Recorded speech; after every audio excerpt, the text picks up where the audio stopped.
First at 4, breaking news from the Detroit Police Department. Chief James Craig announces his retirement. Find out what the chief is saying about his decision. Plus, President Biden makes his first public comments about a crippling cyber attack that shut down a major U.S. pipeline for fuel. Good afternoon, Ben. Hey, Karen. We have ditched the rain, but the cold is going to get us tonight. We're in for a freezing finish. I'll show you who goes the lowest right now. First at 4. Local 4 News starts now with a breaking news alert. Good afternoon. We begin first at 4 with breaking news from Detroit's east side. Take a look at your screen. This is the situation. Firefighters battling a building fire.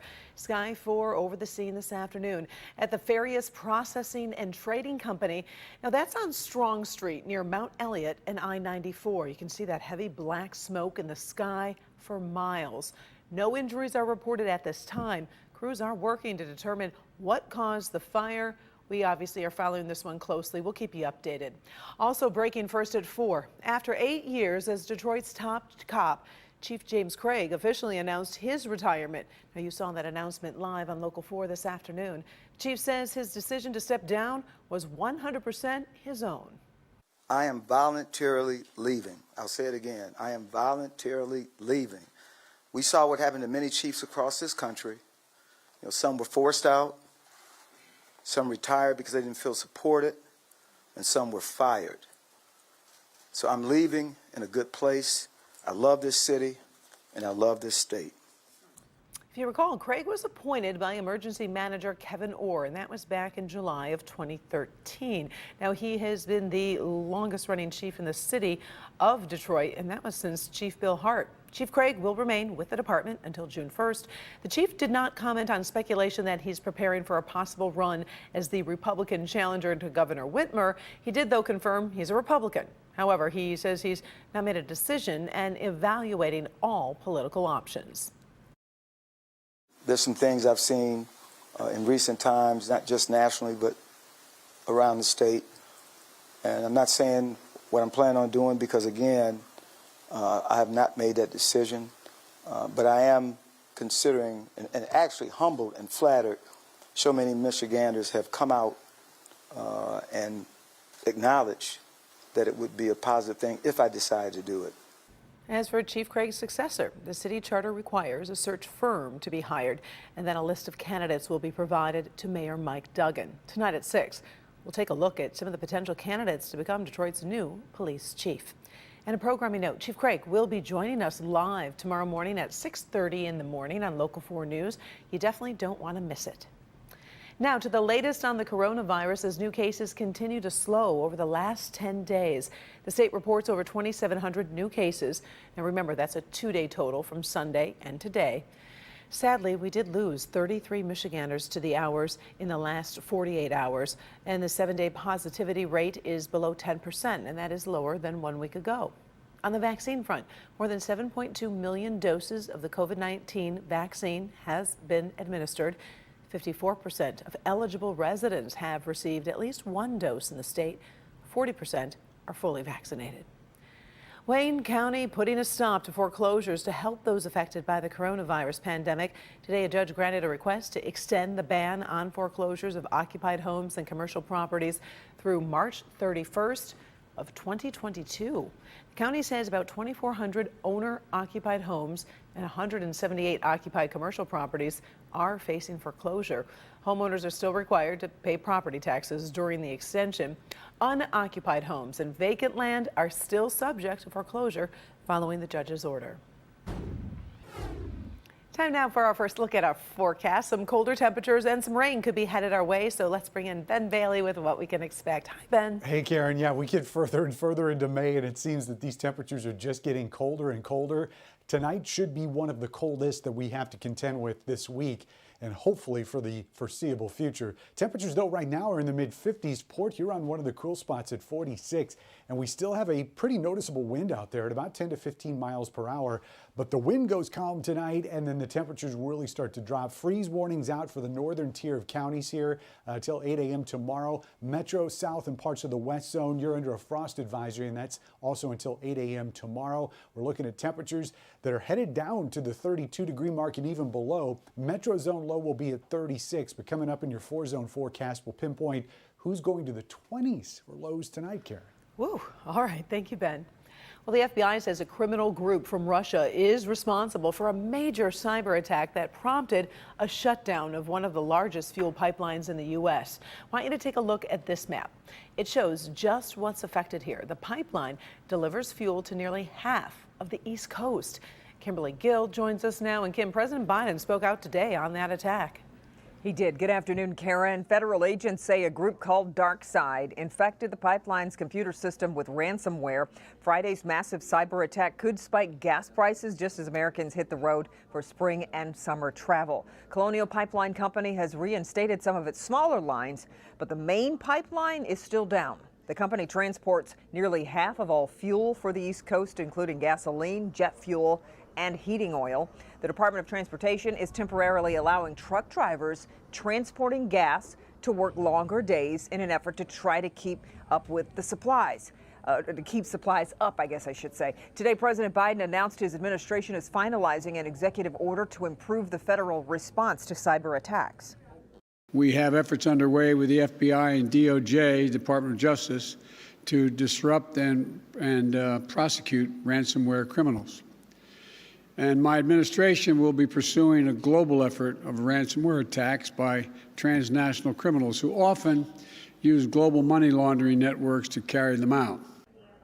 Colonial Pipeline says it hopes to have operational service restored by the end of the week. The company is working with private cybersecurity consultants to determine when it can bring the pipeline safely back online. So we'll have more tonight on the news at 5. Until then, Karen, we'll send it back to you. All right, thank you, Kim. Sure.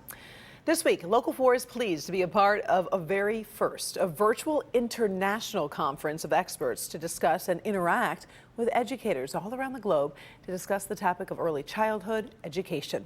The program is an initiative of High Scope in Ypsilanti, a nonprofit which for 50 years has been researching and then developing how children learn and then using that information to improve pre-K education. As Paula Tutman reports, the conference will be critical to parents and educators alike. It is perhaps one of the most important educational tools that has had an international impact that you probably never heard of. Nestled in Ypsilanti, the nonprofit High Scopes, groundbreaking research that led to an early understanding that learning between the ages of birth to 5 years old is key to a child's ability to learn and succeed beyond learning. How many do we have? 5. High Scope's landmark study in 1962 was called the Perry Preschool Study. It was a study in trying to understand why the Black children in Ypsilanti, Michigan, were being placed in more special education services, were not graduating as well as their peers. In short, Black children in Ypsi were being placed wholesale in special education and for all intent and purposes cast away from the path to success through learning. They were measuring the IQ, and what they noticed is that the actual results of the IQ had to do with the street that the children lived on. What High Scope learned was environment and the approach to teaching could be confused with the ability to learn. And it was more important to micro-focus on the fixes. And the High Scope approach to learning was born and has grown internationally as a way to level the playing field. Our approach really focuses on the strengths versus the deficits. Enter the Bill and Melinda Gates Foundation to join the conversation. What we saw is that to support growth and development in a learning environment, you need to be attuned to all the developmental needs of children. Dr. Marquita Davis is the Deputy Director of Early Learning for the Gates Foundation. In particular, we're interested in the types of supports that are necessary to be in place for quality for young children. And what we mean by that is, does the learning environment have the appropriate curricula in place? Is it a research-based curricula? Is it culturally competent? Does it cover the domains of learning that are essential for a child's growth and development? The virtual conference starts Wednesday. Devin Skillion will lead a conversation with Julian Castro, and I'll be leading the discussion with the Gates Foundation.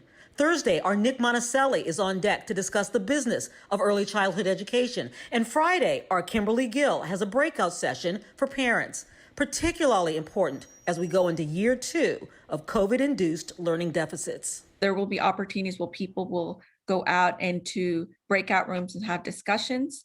And that is a key component of what we do at High Scope. Yeah, this conference is really exciting. They've been doing it for decades. This is the first time they've done it virtually, obviously because of the pandemic, but it really does allow for global participation. And when you get people like the Gates Foundation and even Warren Buffett's foundation in the room, this is kind of like a rock concert for educators. But Karen, this is the really interesting thing. So first of all, educators, they can still register for this. I think it's a little under $200 for registration, but parents, that breakout session with Kimberly Gill on Friday, we're actually going to put a link on our social media platform so parents can register for that for free. So imagine being in that room, because it's really going to be important, particularly moving forward with this post-COVID era education and how parents can navigate, and they'll actually have an opportunity to participate with these rock stars to try to figure this stuff out. An opportunity these parents obviously don't ever get that chance, so they definitely have to take advantage of it. We will post all that information for that breakout session on Friday. We appreciate it. Thank you, Paula. And still to come, first at 4, after pressure from customers and lawmakers, Amazon cracking down on counterfeiting on its website. Plus, the first piece of debris from an out-of-control rocket that fell back to Earth over the weekend has been found. But first, a Help Me Hank recall alert from Ford. Find out why the automaker is recalling thousands of its SUVs. And it's a busy Monday afternoon. We continue to follow breaking news from Detroit's east side, where firefighters are battling a building fire. This is happening near Mount Elliott and I-94 at the Farias Processing and Trading Company. You can see the black smoke filling the sky. So far, no reports of injuries. Crews are working to determine what caused the fire. We'll be right back.